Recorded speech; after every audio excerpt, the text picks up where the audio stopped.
Après la définition des chemins de changement, notre défi consiste à réfléchir collectivement aux activités les plus pertinentes à mener pour générer ces changements.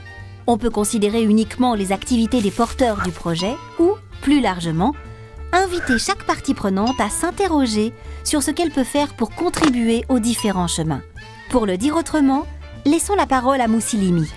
Toute chose qui a quand même permis, par acteur et par cap de changement, de voir quelles sont les activités que nous menons déjà, quelle autre activité ou quel ajustement il faut faire pour essayer quand même d'aboutir à la fin à une évaluation correcte et complète du changement opéré.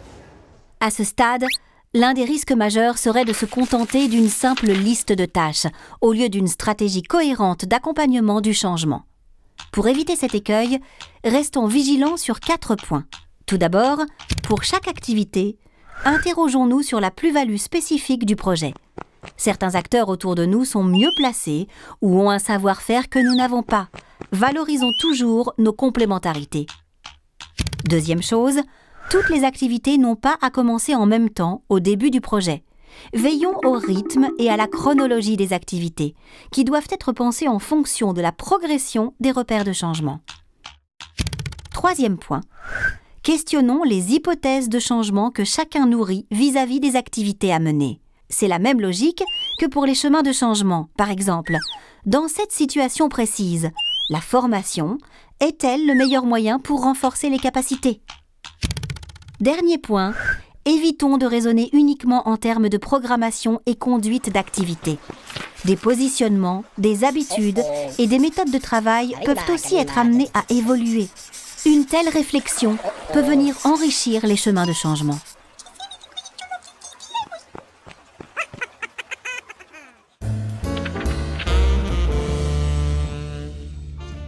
L'exercice peut sembler assez facile, mais attention, il nécessite du temps pour bien prendre en compte les 4 points précédents.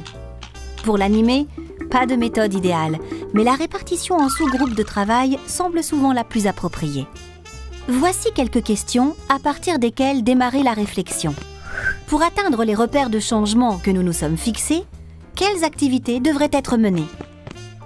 Parmi ces activités, quelles sont celles sur lesquelles le projet, l'organisation est le plus pertinent, le mieux placé par rapport aux autres acteurs de son environnement?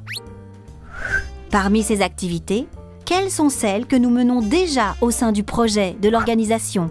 Faut-il les mener différemment? Quelles seraient les nouvelles activités à mener? Au-delà d'activités à mener, quelles évolutions dans les postures? La réflexion sur les activités peut faciliter l'articulation entre les différents chemins de changement.